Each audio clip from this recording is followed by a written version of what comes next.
Você acorda devagar, como se o corpo demorasse alguns instantes a se lembrar de que existe, estendido sobre o colchão baixo de palha, encostado ao muro frio de uma casa em Sevilha.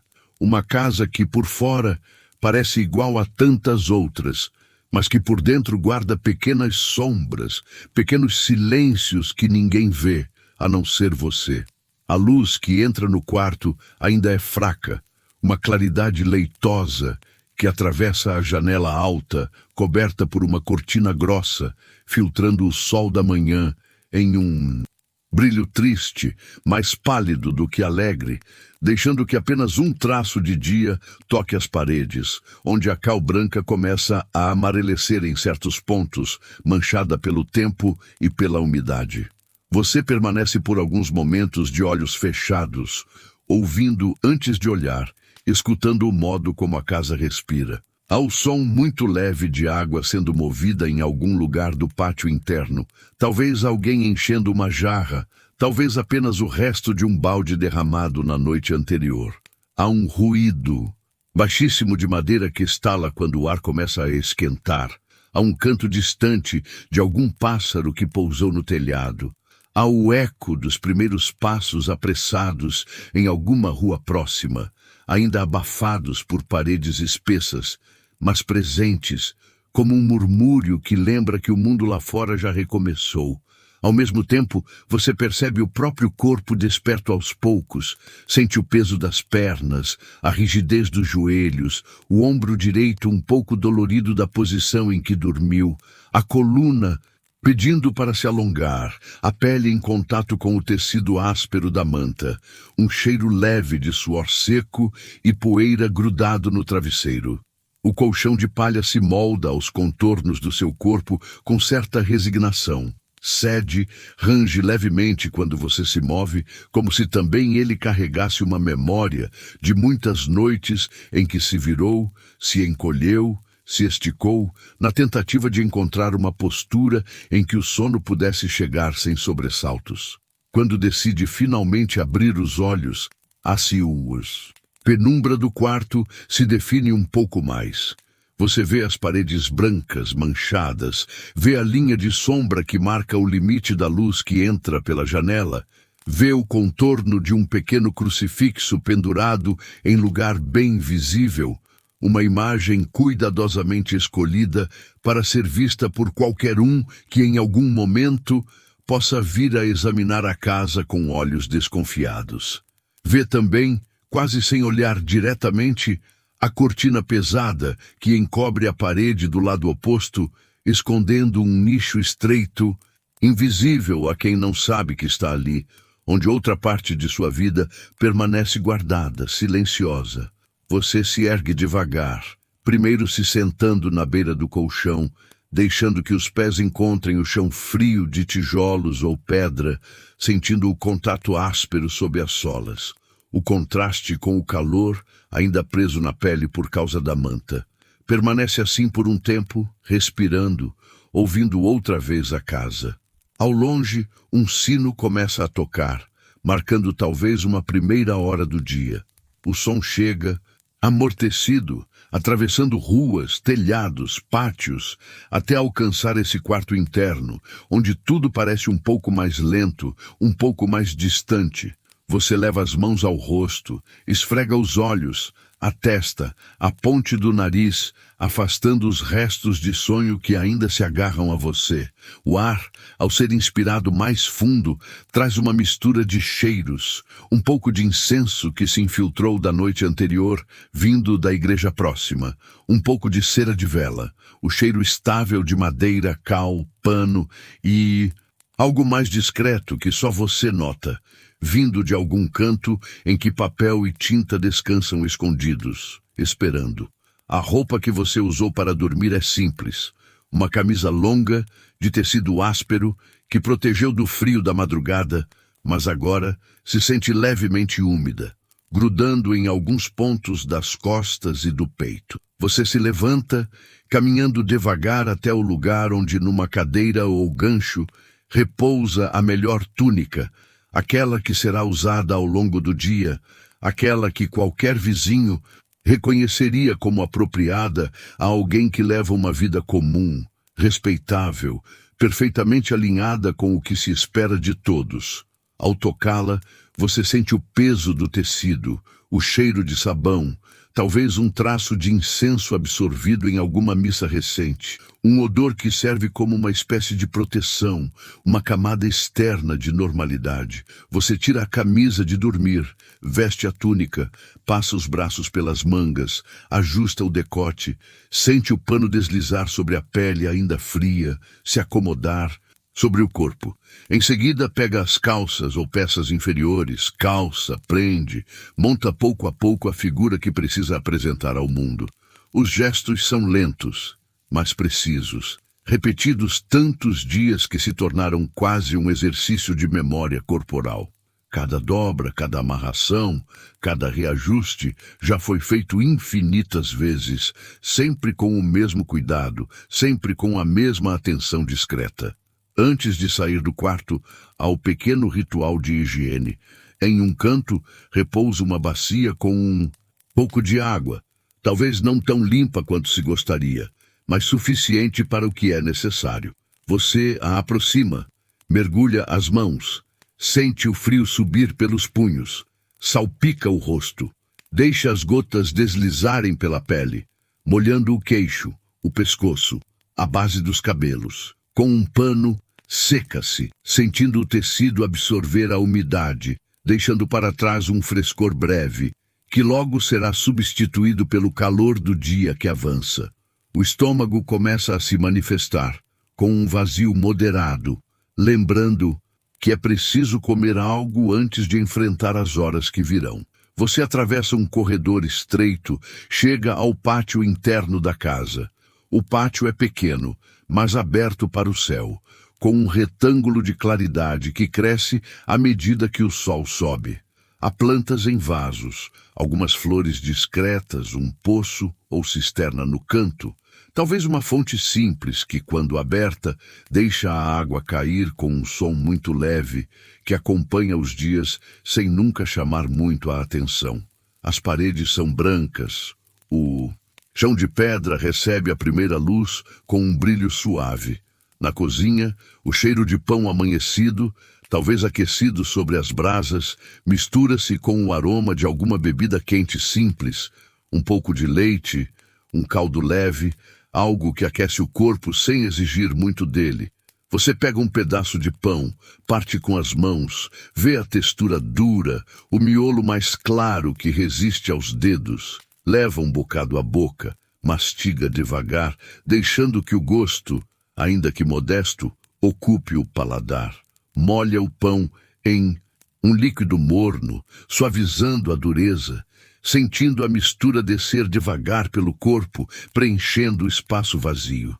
Enquanto come, ouve com mais atenção os sons que vêm de fora. O sino continua sua rotina, agora talvez chamando para uma primeira missa do dia. Vozes distantes sobem pelas ruas estreitas de Sevilha, passos ecoam sobre pedras, rodas de carroça arranham o chão. Há um fluxo contínuo de vida que passa ao largo dessas paredes, mas que você não ignora, porque sabe que, nesse mesmo fluxo, circulam olhos atentos, ouvidos prontos, bocas dispostas a repetir o que viram ou ouviram, mesmo sem entender completamente. Após a refeição, você volta ao quarto e agora começa uma parte do ritual que não pode ser vista por mais ninguém. A cortina pesada pendurada na parede parece apenas um tecido comum, talvez uma tapeçaria modesta, talvez um pano grosso para proteger do frio ou da umidade. Você se aproxima, toca o tecido, sente a aspereza, a densidade e então o afasta ligeiramente com cuidado, sem criar ruídos desnecessários. Atrás dele há um nicho estreito, improvisado entre pedras, com uma pequena prateleira de madeira onde poucos objetos repousam, organizados com rigor. 1 ou 2 livros de capa escura, alguns papéis dobrados, um saco pequeno contendo algo que poderia ser qualquer coisa, mas que você sabe muito bem o que é.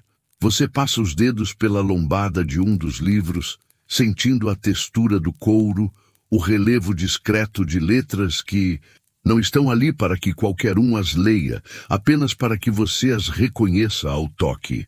Ao retirá-lo do esconderijo, você o faz com os dois braços, como se carregasse algo simultaneamente leve e pesado, leve pelo tamanho, pesado pelo significado.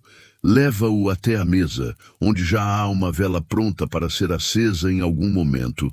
Mas, por enquanto, a luz do dia é suficiente para permitir uma visão mínima das letras. Você abre o livro com cuidado para que o som das páginas não seja alto, para que o volume não se abra de repente e deixe escapar um ruído indevido.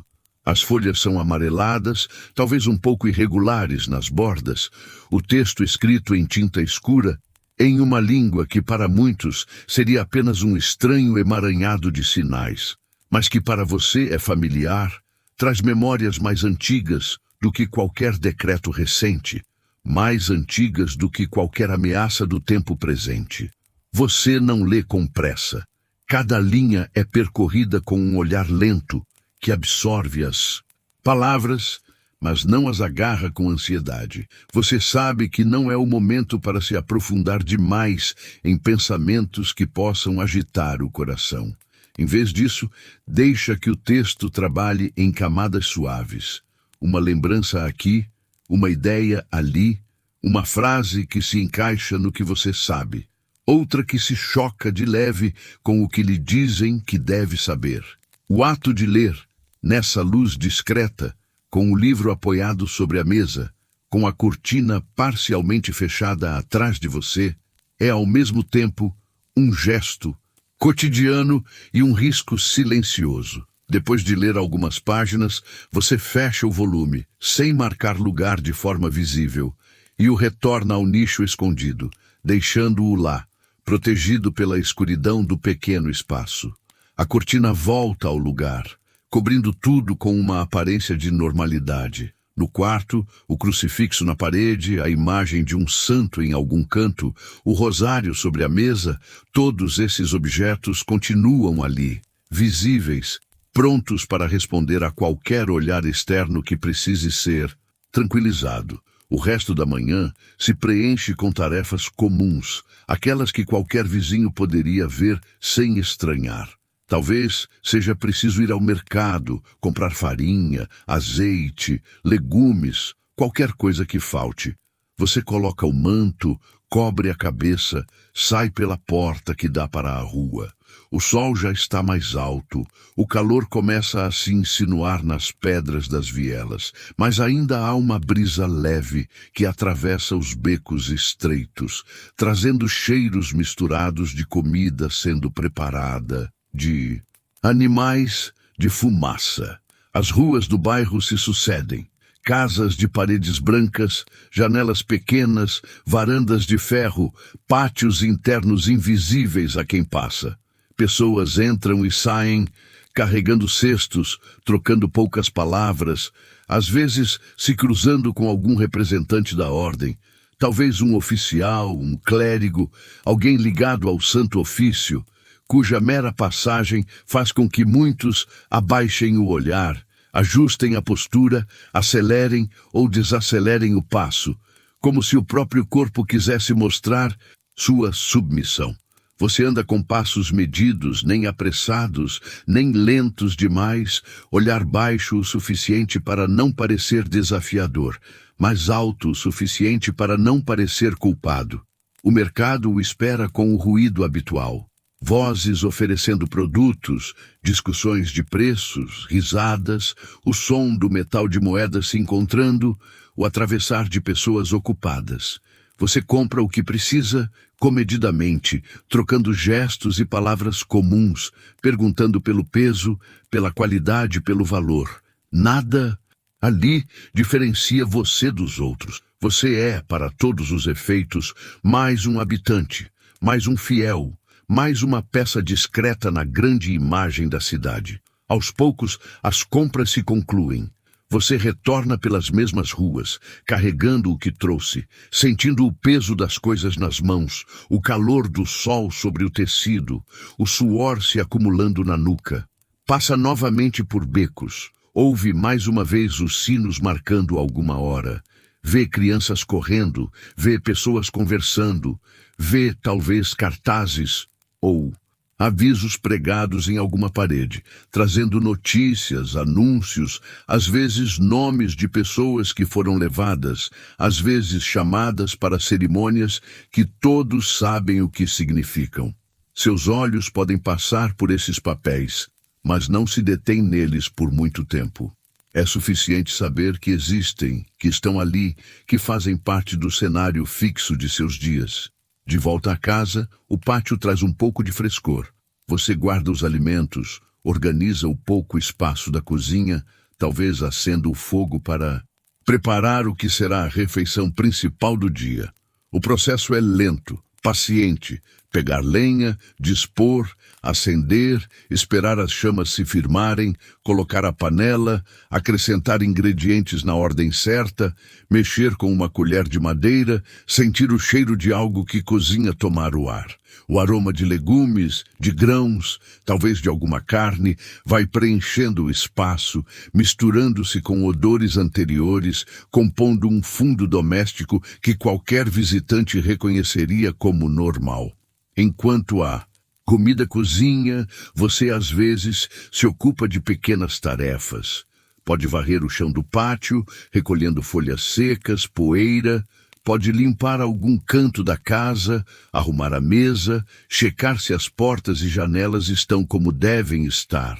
Cada gesto, ainda que pequeno, faz parte dessa coreografia de normalidade constante, de aparência correta, que precisa ser mantida em todas as horas do dia. Não há gesto neutro. Tudo sempre é, de algum modo, observado, mesmo quando ninguém está olhando. Quando finalmente se senta para comer, o corpo agradece a pausa.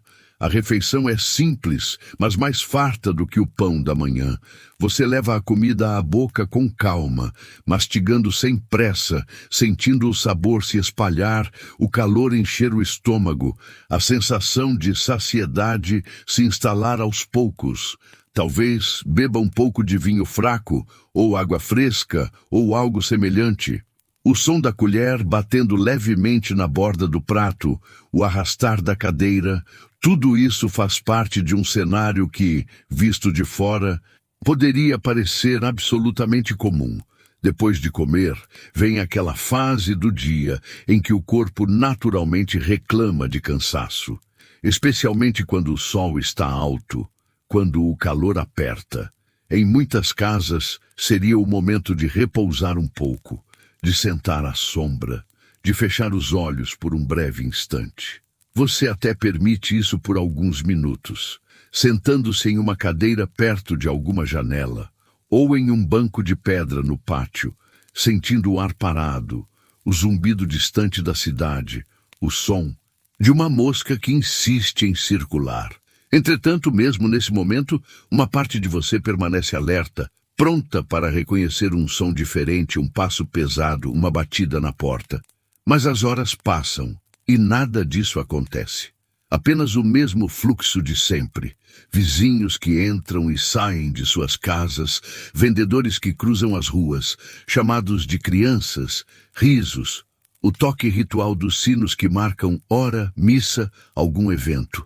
A tarde, lenta, começa a se estender e você se levanta novamente, pronto para ocupar o tempo com tarefas que, para qualquer um, seriam apenas gestos de devoção comum, mas que para você carregam camadas duplas de sentido. Em algum momento da tarde, você se aproxima de um canto do quarto onde um pequeno oratório foi montado. Sobre uma mesa simples, uma imagem sacra, talvez da Virgem, talvez de um santo muito venerado, talvez de Cristo crucificado, repousa cercada por flores secas, velas, um rosário cuidadosamente disposto. Você se ajoelha, Ali, como tantos fariam, como é esperado que faça, e deixa que as palavras que saem da sua boca sejam aquelas que são ensinadas, repetidas, conhecidas por todos. O tom é baixo, respeitoso, lento. Se alguém o visse nesse momento, nada estranharia. Essa prática diária reforça a aparência de fidelidade, protege, afirma, mostra ao mundo algo que ele deseja ver. Mas por dentro, entre uma frase e outra, entre uma oração e outra, outras palavras não ditas também circulam. Frases antigas, que você conhece. Fragmentos de textos que leu em segredo, lembranças de um modo de rezar diferente, de um modo de crer que não cabe nos moldes atuais. Você não as pronuncia, mas elas existem, silenciosas, misturadas ao ritmo do que é permitido. É como se uma camada de fé visível encobrisse uma camada invisível, que permanece intacta, mesmo embaixo de todas as repetições oficiais. Quando essa parte do dia termina, você se levanta, faz o sinal que todos esperariam, apaga ou acende. Velas conforme o momento, sai do quarto, volta ao pátio. Talvez haja algum pequeno trabalho manual a fazer, algum conserto, alguma costura, algum arranjo de objetos. O sol, do lado de fora, começa a abandonar a posição mais alta, inclinando sua luz, que agora invade o pátio por um ângulo diferente, alongando sombras, tingindo de dourado as paredes brancas, fazendo cintilar partículas de poeira no ar. À medida que a tarde avança, a cidade lá fora também muda de tom. O barulho do mercado diminui. As pessoas começam a recolher bancas, fechar portas, arrumar espaços. O sino muda seu ritmo, talvez chamando para uma missa vespertina, talvez anunciando o fim de alguma atividade. Você observa tudo isso à distância, às vezes da janela, às vezes do pátio, sem se envolver diretamente, mas sem ignorar. A vida pública segue seu curso e você se mantém nela o suficiente para ser parte dela, sem se destacar. Com o cair da noite, porém, é dentro de casa que seu mundo se concentra novamente. O céu escurece sobre o pátio, as primeiras estrelas aparecem, a claridade diminui e você acende velas uma a uma, espalhando pontos de luz trêmulos pelas paredes. A chama, pequena, lança sombras que dançam, que se movimentam conforme o ar se mexe, criando desenhos temporários que somem e voltam. A casa se torna um lugar de reflexos suaves, de brilho discreto. É nesse momento, quando a escuridão de fora garante mais privacidade, que você se aproxima outra vez da cortina que esconde o nicho secreto. Os passos são medidos, a respiração contida. Você afasta o tecido com o mesmo cuidado de sempre, alcança o interior com mãos já acostumadas ao caminho e retira novamente um livro, talvez outro, talvez um pequeno conjunto de páginas enroladas. Agora, a luz que você tem é a da vela, uma chama singular que ilumina um círculo restrito sobre a mesa. Você se senta, coloca o texto sob essa luz e lentamente começa a ler. O som do virar de cada página é mínimo, um roçar suave de papel contra papel. Seu corpo se inclina ligeiramente para frente, aproximando os olhos da letra que, à luz da vela, às vezes dança, às vezes se torna mais difícil de distinguir. Você lê ainda assim, acostumado a decifrar palavras, mesmo sob essas condições. A leitura agora talvez não seja apenas repetição do que já conhece, mas também um modo de revisitar ideias que precisa manter vivas dentro de si, apesar de estarem cercadas por proibições. Lá fora, o silêncio cresce. De vez em quando um som atravessa o ar, passos mais pesados passando pela rua, talvez o rumor de um grupo que conversa em voz baixa, talvez um ranger de carroça. Cada ruído que se aproxima da porta faz com que você, por um segundo, prenda o fôlego. Conte mentalmente o tempo entre uma passada e outra. Espere o som continuar seu caminho e se afastar. Nada acontece além disso. Os passos passam, as vozes somem, a noite volta ao seu estado mais calmo. Você continua seu ritual de leitura e de oração silenciosa. Às vezes, fecha o livro por alguns instantes, coloca a mão sobre a capa, sente o calor leve da vela aquecer a pele e deixa que a mente repita, em silêncio, palavras que não estão escritas ali, mas que nasceram de tudo o que já foi lido.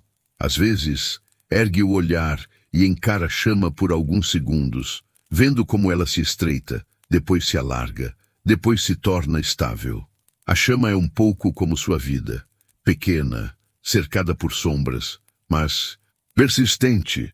Quando a vela diminui demais, quando a cera já quase se esgotou, você sabe que é hora de encerrar essa parte do dia. Apaga a chama com cuidado, evitando que a fumaça suba demais, que o cheiro se espalhe. Deixa o pavio esfriar. Com a mesma atenção de sempre, guarda novamente o livro ou livros dentro do nicho. Ajusta-os de modo que não fiquem encostados na parede úmida, para que não estraguem tão depressa. Puxa a cortina de volta, garantindo que nenhum traço indique que ali há algo mais do que uma superfície de tecido contra uma parede comum. A casa, agora, está mergulhada em um silêncio quase completo, quebrado apenas por ruídos muito suaves. O estalar da madeira quando a temperatura cai, o sopro ocasional de vento atravessando alguma fresta, um som vago vindo de algum lugar distante da cidade. Talvez um cão, talvez uma voz solitária. Você retorna ao quarto, sente a temperatura mais fria de madrugada se aproximando, prepara o colchão, ajeita a manta. Antes de deitar, pode ainda dirigir uma última oração, desta vez não diante do oratório visível, mas em silêncio, entre você e o espaço escuro do quarto. As palavras, se existirem, não precisam ser as que alguém ensinou. Podem ser apenas um desejo quieto de continuar, de passar mais um dia sem ser percebido, sem que a porta se abra com batidas fortes, sem que passos pesados subam as escadas, sem que vozes estranhas pronunciem seu nome em um tom que não seja de cotidiano. Você se deita, sente novamente o colchão de palha acolher o peso do corpo, sente a manta cobrir lentamente os ombros, o tronco, as pernas. O frio se atenua debaixo do tecido, e o calor do próprio corpo começa a criar um pequeno abrigo sob o qual é possível, enfim, soltar parte da tensão acumulada ao longo do dia. Os músculos relaxam, o peito se expande e contrai em um ritmo constante. Os pensamentos começam a se tornar mais vagos, menos ordenados. Seus ouvidos, ainda por algum tempo, continuam atentos. Cada ruído vindo da rua, cada som de passos, cada estalo, ainda chama a atenção de uma parte de você, a parte que aprendeu a viver em espera. Espera que algo aconteça, espera que nada aconteça, espera, sobretudo, que esse estado de suspensão se repita dia após dia, sem mudança brusca. É uma vigilância que não termina de repente, que se apaga tão lentamente quanto uma vela que consome a última gota de cera. Mas, aos poucos, o cansaço vence essa vigilância. Os sons se misturam, como se todos viessem de muito longe, atravessando um corredor cada vez mais comprido, até que quase não o alcançam.